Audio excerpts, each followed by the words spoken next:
اعوذ باللہ من الشیطان الرجیم بسم اللہ الرحمن الرحیم۔ سورہ اعراف کا دوسرا حصہ اور سورہ انفال کا ابتدائی حصہ آج تلاوت ہوا ہے۔ سورہ اعراف میں مشہور جو 5 انبیاء علیہم السلام کے واقعات اللہ نے ذکر فرمائے۔ حضرت نوح علیہ السلام جن کو آدم ثانی بھی کہا جاتا ہے، ان کا ذکر اللہ نے فرمایا۔ یہ حضرت آدم علیہ السلام کے تقریباً 1000 سال کے بعد یہ دنیا میں آئے تھے، اور اللہ نے ان کو بڑی لمبی عمر دی تھی۔ 1050 سال ان کی عمر تھی، انسانوں میں سب سے طویل عمر ان کی تھی۔ انسانیت کی جو نسل دوبارہ سے چلی وہ حضرت نوح علیہ السلام کی اولاد میں سے ہی چلی۔ حام، سام اور 3 جو ان کے بیٹے تھے، انہی سے دنیا کے اندر انسانیت کی نسل چلی ہے۔ دوسرے نمبر پر حضرت ہود علیہ السلام جو قوم عاد کی طرف مبعوث ہوئے تھے، یہ 5ویں پشت میں جا کر حضرت نوح علیہ السلام سے مل جاتے ہیں۔ ان کو بھی اللہ نے بڑی لمبی عمر عطا فرمائی تھی، اور یہ قوم کوئی عجیب سی قوم تھی۔ انسانیت کی تاریخ میں ایک عجیب قوم یہ پیدا ہوئی تھی، ان جیسی اللہ نے کبھی کوئی پیدا نہیں کیا۔ 464 سال حضرت ہود علیہ السلام کی عمر تھی، اور ان کے بعد حضرت صالح علیہ السلام کا اللہ نے ذکر فرمایا، جو قوم سمود کی طرف اللہ نے ان کو مبعوث فرمایا تھا۔ یہ 5ویں چھٹی پشت میں جا کر یہ حضرت نوح علیہ السلام سے مل جاتے ہیں۔ ان کا اور حضرت ہود علیہ السلام کا درمیان کا فاصلہ 100 سال کا تھا۔ مشہور جو واقعہ اونٹنی والا وہ یہی قوم تھی، قوم سمود تھی۔ چوتھے نمبر پر حضرت لوط علیہ السلام کا اللہ نے ذکر فرمایا، یہ حضرت ابراہیم علیہ السلام کے بھتیجے تھے۔ ابراہیم علیہ السلام عراق میں پیدا ہوئے تھے، اللہ نے وہاں سے ان کو حکم دیا تھا کنعان کی طرف آنے کا۔ کنعان اس زمانے میں ایک ملک ہوا کرتا تھا جو بعد میں تقسیم ہو گیا، اردن، اسرائیل اور یہ فلسطین اور یہ حصے کنعان کہلاتے تھے۔ یہاں پر آگے راستے میں حضرت لوط علیہ السلام کو اللہ نے نبوت دی۔ ابراہیم علیہ السلام کے ساتھ وہاں سے 2 آدمی چلے تھے، ایک ان کی اہلیہ حضرت سارہ اور ایک ان کے بھتیجے حضرت لوط علیہ السلام۔ لوط علیہ السلام کو راستے میں اللہ نے نبوت عطا فرمائی، اور ابراہیم علیہ السلام سے کہا کہ آپ کنعان جائیں اور ان کو سدوم بھیج دیں۔ سدوم اس زمانے میں ایک علاقہ تھا جو بہت بڑی آبادی، تقریباً 6-6.5 لاکھ کی آبادی تھی، جو اس وقت مٹ چکی ہے دنیا سے۔ وہ خشکی کا حصہ سمندر کے اندر چلا گیا ہے، جس کو ہم ڈیڈ سی بحر مردار جسے کہتے ہیں، یہ اس جگہ پہ آباد تھی۔ وہاں ان کو بھیجا گیا تھا۔ اس قوم پر اللہ کی طرف سے عذاب آئے، وہ زمین میں دھنس گئی تھی، اور یہ ان کو اللہ نے بچا لیا تھا، وہاں سے نکال لیا تھا۔ 5ویں نمبر پر حضرت شعیب علیہ السلام کا اللہ نے ذکر فرمایا۔ شعیب علیہ السلام جو ہے، ان کا لقب تھا خطیب الانبیاء، انبیاء میں بڑے خطیب گزرے ہیں۔ یہ وہی شعیب علیہ السلام جو حضرت موسیٰ علیہ السلام کے واقعے میں جن کا ذکر آئے گا۔ ان کو اللہ رب العزت نے بھیجا تھا مدین اور ایکا کی طرف۔ یہ 2 علاقے تھے۔ ان کی جو قوم تھی، اس قوم کے اندر سب سے بڑی برائی یہ تھی، وہ تاجر تھے اور تجارت میں خیانت کرتے تھے، جس کی وجہ سے اس قوم پر عذاب آیا تھا اور تباہ ہو کر ختم ہو گئی تھی۔ ان 5 اقوام کا اللہ نے ذکر فرمایا۔ تفصیل ان واقعات کی یہاں تو مختصراً ذکر، تفصیل ان کی پوری مکمل تاریخ کے حوالے کے ساتھ یہ وہاں ہماری جو پہلی خلاصے جو گزرے ہیں یوٹیوب پر، ان کا ریکارڈنگ موجود، اس میں موجود ہے۔ یہ اللہ رب العزت نے فرمایا کہ ان لوگوں کے واقعات سے عبرت حاصل کرو کہ وعدہ خلافوں کا دنیا میں کیا انجام ہوتا ہے۔ ہر قوم کی ہلاکت سے پہلے اللہ فرماتے ہیں ہم نے ان کے پاس نبی بھیجے، انہیں سختی اور راحت کے ذریعے آزمایا بھی، مگر انہوں نے فائدہ حاصل نہ کیا۔ ایمان اور تقوی اختیار کرو، تمہارے رزق میں برکت ہوگی، رزق کے دروازے کھلیں گے، اللہ کی پکڑ تم پر آ بھی سکتی ہے، اس سے ڈرو۔ یہ سابقہ امتیں جن کا ذکر تم نے سنا، فرمایا یہ نافرمانی اور بدعہدی کی وجہ سے ہلاک ہوئیں۔ حضرت موسیٰ علیہ السلام کے واقعے کا دوسرا ذکر، اللہ رب العزت نے حضرت موسیٰ علیہ السلام کا ذکر قرآن مجید میں سب سے زیادہ کیا۔ حضرت موسیٰ علیہ السلام کا واقعہ جو ہے تفصیلی زندگی کا حوالہ، وہ 3 حصوں میں اللہ نے اس کو تقسیم کے ذکر فرمایا۔ ابتدائی حصہ جو پیدائش کے بعد سے تھا اور جوانی تک کا تھا، وہ سورہ قصص میں ذکر ہے اس کا۔ دوسرا حصہ جو مدین کی سفر اور مدین سے واپسی کا تھا، اس کا ذکر یہاں سورہ اعراف میں ہے۔ اور جو آخری حصہ ان کی زندگی کا ہے کہ جب اپنی قوم بنی اسرائیل کو مصر سے لے کر صحرائے سینا کی طرف چلے گئے تھے، پھر وہاں سے میدان طی کی طرف آئے، اور پھر ایک طویل عرصہ گزرنے کے بعد حضرت موسیٰ علیہ السلام دنیا سے چلے گئے تھے، اپنی قوم سے ناراض ہو کر گئے تھے، ناراض گئے تھے دنیا سے، وہ سورہ بقرہ میں اس کا ذکر ہے۔ یہ پورا واقعہ ایک ساتھ تفصیل کے ساتھ سورہ قصص کے ضمن میں پچھلی تفاسیر کے اندر ذکر ہوا ہے، اور پورا حضرت موسیٰ علیہ السلام کے زندگی کے احوال، پیدائش سے لے کر انتقال تک اتنا لمبا تفسیری واقعہ تقریباً 1.25 گھنٹے کا یہ ہے تقریباً، تو یہ وہاں پر پچھلے اس میں تفسیروں کے اندر موجود ہے، یوٹیوب پر یہ پورا تفصیل کے ساتھ موجود ہے۔ حضرت موسیٰ علیہ السلام کے والد کا نام عمران تھا، اور یہ بھی 5ویں پشت میں جا کر حضرت یعقوب علیہ السلام سے مل جاتے ہیں۔ یعقوب علیہ السلام جو ابراہیم علیہ السلام کے پوتے تھے، تو یہ حضرت موسیٰ علیہ السلام 5ویں پشت میں جا کر ان سے مل جاتے ہیں۔ حضرت موسیٰ علیہ السلام نے اپنی قوم کے لیے ایک دعا کی تھی، اللہ نے اس کا ذکر فرمایا۔ دعا یہ کی تھی کہ اللہ میری قوم کو ساری امتوں پر فضیلت عطا فرمائے، تو اللہ نے اس کے جواب میں فرمایا کہ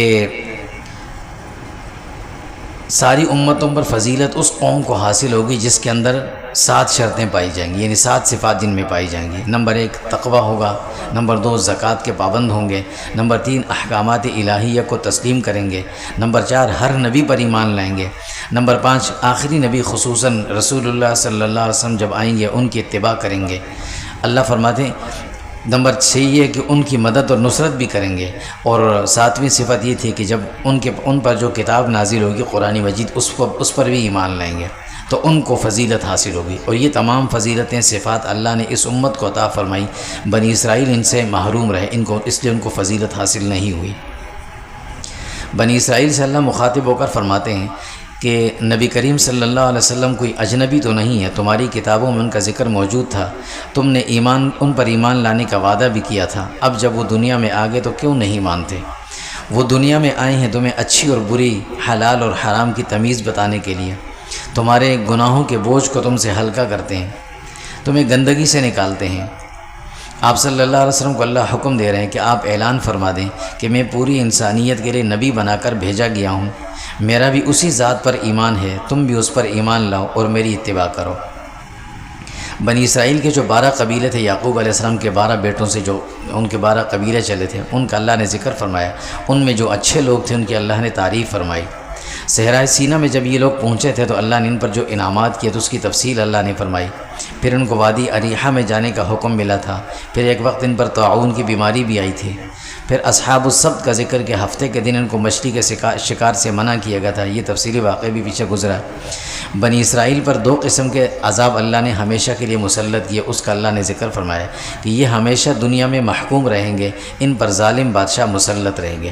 اسرائیلیوں کی تاریخ ہے کہ ان پر ہمیشہ ظالم قسم کے لوگ مسلط رہے، ان کو ہمیشہ قتل کیا، انہیں محکوم رکھا ہے۔ فرمایا یہ ٹکڑوں میں بٹے رہیں گے، اس کی وجہ یہ ہے کہ ہم نے ان کو سختی اور راحت میں مبتلا کر کے اسلام کی طرف لانا چاہا مگر یہ لوگ نہ آئے۔ دوسری وجہ یہ ہے کہ ان سے وعدہ لیا گیا تھا کہ تم اور تورات کے احکامات کو تبدیل نہیں کرو گے، انہوں نے حضرت موسیٰ علیہ السلام کے جانے کے بعد پوری تورات ہی تبدیل کر ڈالی دنیا کی لالچ میں۔ یہودیوں کا یہ دعویٰ ہے کہ ہم جنتی ہیں، جنت میں ہم ہی جائیں گے۔ اللہ نے اس کا جواب دیا کہ جنت میں صرف تقوی والے جاتے ہیں، اللہ تعالیٰ کے احکامات پر عمل کرنے والے جاتے ہیں، نمازوں کی پابندی کرنے والے جو ہیں وہ جائیں گے۔ بنی اسرائیل میں ایک زمانہ ایسا بھی آیا تھا کہ اللہ نے کوہ طور کو ان کے سروں کے اوپر معلق کیا تھا، سورہ بقرہ میں بھی گزرا تھا اس کا واقعہ، اس کا اللہ نے ذکر فرمایا۔ وعدہ الستو جو تمام انسانوں سے اللہ نے ایک وعدہ لیا تھا عالم ارواح میں کہ الستو بربکم، حضرت آدم علیہ السلام کی پشت اللہ رب العزت نے ارواح کی شکل میں تمام انسان جو آخر انسان تک جو آنے والے تھے ان کو نکالا اور ان سے یہ وعدہ لیا کہ الستو بربکم، ان سب نے جواب دیا تھا کہ قالوا بلا۔ اللہ نے اس وعدے کا ذکر فرمایا، اس کی وجہ بتائی کہ یہ وعدہ میں نے کیوں لیا تھا تم سے، کل کوئی قیامت کے دن یہ نہ کہہ سکے کہ ہمیں تو کسی چیز کا پتہ نہیں تھا، ہمیں تو پتہ نہیں تھا کہ رب کون تھے۔ دوسری وجہ یہ کہ یہ کوئی نہ کہہ سکے کہ کفر تو ہمارے بڑے کرتے تھے، ہم تو ان کی اتباع کرتے تھے، تو ان کی وجہ سے ہمیں سزا کیوں مل رہی ہے۔ اللہ فرماتے ہیں ہم نے اسی لیے تم سے وعدہ الستو لیا تھا۔ بلعام بن باعور ایک شخص تھا، اس کا اللہ نے ذکر فرمایا، اس کا تفصیلی واقعہ موجود ہے۔ یہ شخص ایسا بنی اسرائیل میں سے تو نہیں تھا، دوسری قوم میں سے تھا، لیکن تھا یہ اپنے زمانے کا بڑا متقی، پرہیزگار اور مستجاب الدعا آدمی تھا یہ۔ آخر وقت میں اللہ رب العزت نے اس پر ایک ایسا عذاب مسلط کیا تھا کہ اللہ نے اس کا ذکر اس طرح سے فرمایا کہ اس کو کتے سے اللہ نے تشبیہ دی ہے کہ یہ کتے کی طرح ہو گیا تھا اور اس طرح مرا تھا۔ اس کا تفصیلی واقعہ وہاں یوٹیوب پر موجود ہے۔ ہدایت گمراہی اللہ کے ہاتھ میں ہے۔ انسان اور جنات میں سے جہنم میں وہ لوگ جائیں گے جو اپنے دل، آنکھوں اور کانوں کا صحیح استعمال نہیں کرتے۔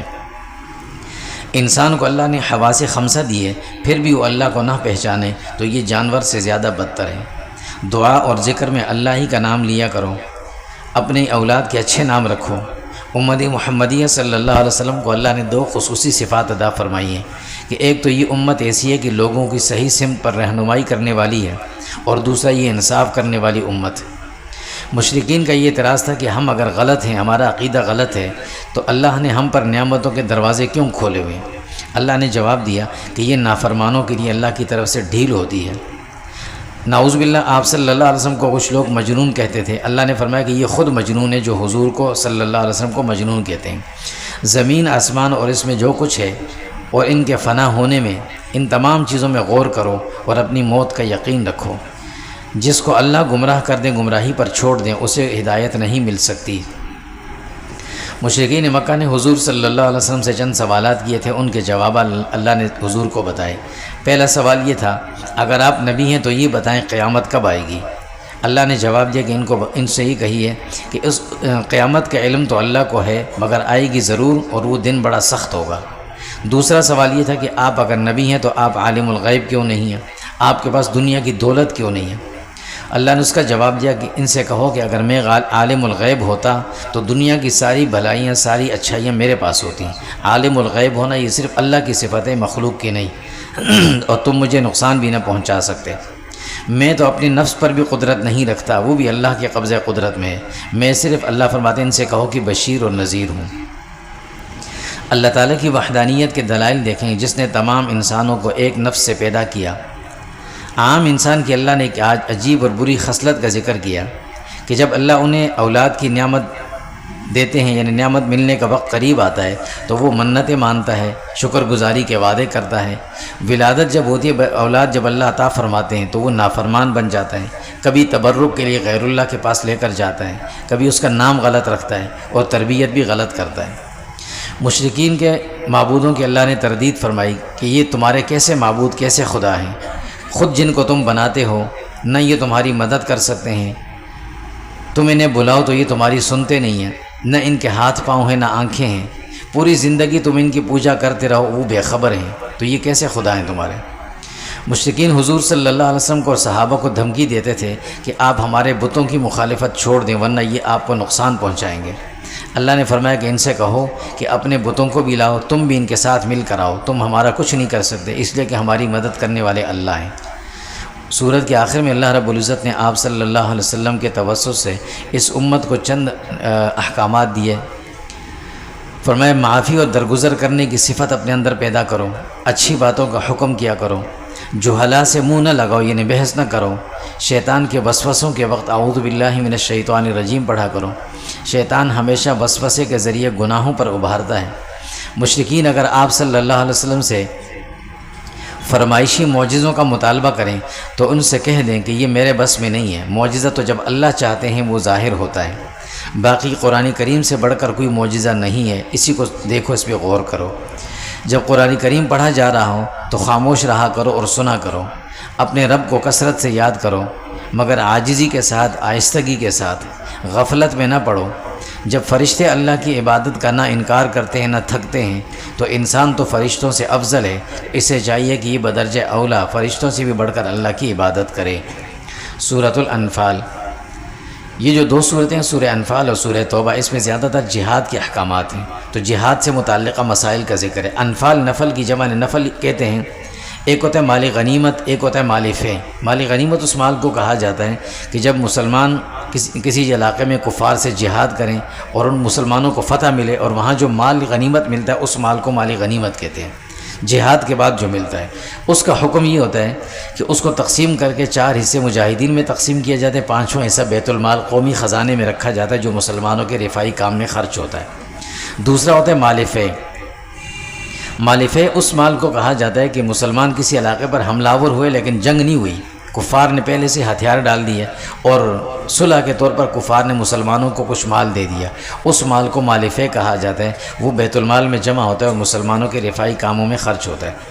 اسی میں سے ایک چیز نکلتی ہے، اس کو نفل کہتے ہیں۔ نفل اس مال کو کہا جاتا ہے کہ مسلمان مجاہدین کے جو امیر ہوں وہ کسی مجاہد کی بہادری یا دلیری سے خوش ہو کر اس مالی غنیمت کی تقسیم سے ہٹ کر کوئی چیز اٹھا کر بطور انعام کے اسے دینا چاہے اسے نفل کہتے ہیں، اس کی اجازت ہوتی ہے۔ تو اس صورت میں انہی مسائل کا ذکر ہے، اسی مناسبت سے اس کو انفال کہا گیا۔ مسلمانوں کو اللہ چند باتوں کا حکم دے رہے ہیں کہ اللہ سے ڈرو، آپس میں صلہ رحمی کرو، اللہ اور رسول کی اطاعت کرو، کامل مومن بنو۔ مومن وہ ہے جس کے اندر 5 صفات ہوتی ہیں۔ اللہ کا نام سنے تو خوف زدہ ہو جائے، قرآن کریم سنے تو اس کی ایمان میں تازگی آئے، اپنے رب پر بھروسہ رکھے، نماز کی پابندی کرے، زکوٰۃ دیتا رہے۔ جب یہ کام کریں گے تو اللہ انہیں 3 انعامات بدلے میں دیں گے، ان کے درجات بلند ہوں گے، ان کی مغفرت ہوگی اور انہیں رزق کریم یعنی عزت والی روزی عطا فرمائیں گے اللہ۔ غزوہ بدر کا واقعہ اللہ نے ذکر فرمایا جو سن 2 ہجری 17 رمضان المبارک کو ہوا تھا۔ اللہ نے جنگ کروانی تھی تو اسباب بھی بنا دیے، ورنہ مسلمان تو جنگ کی نیت سے نہیں نکلے تھے۔ اللہ فرماتے ہیں کفر اور اسلام کا ٹکراؤ ہوتا رہے گا تاکہ احقاق حق اور ابطال باطل ہوتا رہے، یعنی حق ایک طرف ہو باطل دوسری طرف ہو۔ بدر میں جو مسلمانوں کی مدد ہوئی تھی اللہ نے اس کا وعدہ فرمایا۔ کفار سے قتال کی وجہ یہ ہے، یعنی جہاد کرنے کا حکم اس لیے آیا کہ وہ اللہ اور اللہ کے رسول کی مخالفت کرتے ہیں۔ میدان جنگ سے بھاگنے کی اللہ نے ممانعت فرمائی کہ بھاگنا منع ہے۔ فتح بدر کے بعد صحابہ کو اللہ نے حکم دیا کہ اس فتح پر جشن منانے کے بجائے اللہ کا شکر ادا کرو۔ بدر میں آپ صلی اللہ علیہ وسلم نے جنگ شروع ہونے سے پہلے جو مٹی تھوڑی سی مٹھی میں اٹھا کر پھینکی تھی اس کا اللہ نے ذکر فرمایا، اس کا معجزانہ طور پر اللہ نے اس کا اثر بھی دکھایا تھا۔ ابو جہل جب بدر کے لیے نکل رہا تھا مکہ سے تو اس نے غلاف کعبہ کو پکڑ کر کہا تھا کہ جو ہم میں سے جو صحیح ہو وہ بچ جائے، کامیاب ہو جائے، اور جو غلط ہے وہ مر جائے، ختم ہو جائے۔ تو اللہ نے اس کا ذکر فرمایا کہ تمہیں فیصلے کی جلدی تھی، لوگ فیصلہ اللہ سے مانگتے تھے، وہ آ گیا، بدر میں وہ مارا گیا تھا۔ پھر اہل ایمان کو اللہ حکم دے رہے ہیں کہ اللہ اور اس کے رسول کی اطاعت کرو، اللہ اور اس کے رسول کے حکم سے روگردانی نہ کرو، منافقت نہ کرو، صرف زبان سے اقرار نہ کرو بلکہ عمل بھی کر کے دکھاؤ۔ جو لوگ نہ حق بات کہتے ہیں، نہ سنتے ہیں، نہ مانتے ہیں، اللہ کے نزدیک وہ جانوروں سے زیادہ بدتر ہیں۔ جس کے دل میں طلب نہ ہو اسے زبردستی ہدایت ہم نہیں دیتے۔ اسلام تمہارے لیے بمنزلہ حیات ہے، اس پر عمل کرو۔ جس دل میں خالص ایمان ہو اللہ اس میں برائی کو داخل نہیں ہونے دیتے، اور جس دل میں کفر ہوگا ایمان اس میں داخل نہیں ہوگا۔ ایسے گناہوں سے خاص طور پر بچو کہ جن کی وجہ سے گناہگاروں کے ساتھ نیک لوگ بھی پکڑ میں آتے ہیں۔ وہ گناہ کون سے فرمائے؟ ان میں سے بڑا گناہ کہ امر بالمعروف اور نہی عن المنکر کا ترک کر دینا۔ اللہ کی پکڑ سے ڈرو۔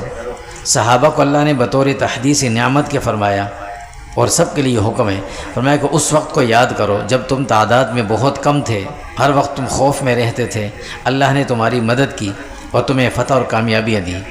نعمتوں پر شکر ادا کیا کرو، دین کے معاملے میں خیانت نہ کرنا، مال اور اولاد یہ تمہارے لیے آزمائش ہے، اپنے اندر تقوی پیدا کرنا، اس کی برکت سے اللہ تمہاری مدد کریں گے اور تمہیں فہم و فراست دیں گے، تمہارے گناہ معاف ہوں گے اور تم پر فضل عظیم ہوگا۔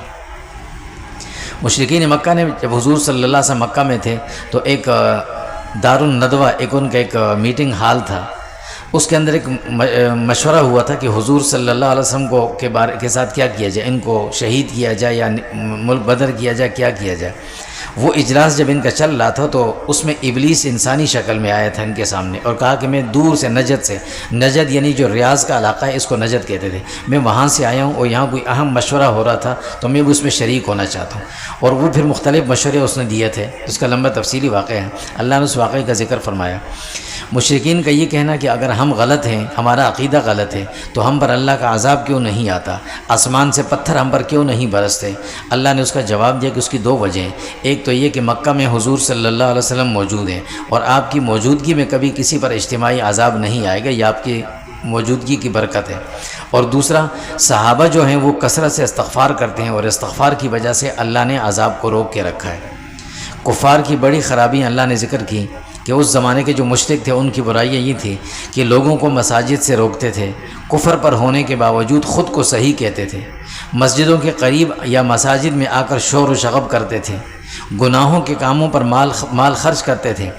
کفار سے اللہ نے قتال کا حکم اس لیے دیا، جہاد کا حکم اور مقاصد بھی اللہ نے بتائے، قتال کا حکم دیا اور جہاد کے مقاصد بتائے کہ اس کے ذریعے مظلوموں کی مدد ہوگی اور اللہ کا دین دنیا میں غالب ہوگا۔ وصلی اللہ تعالی علیہ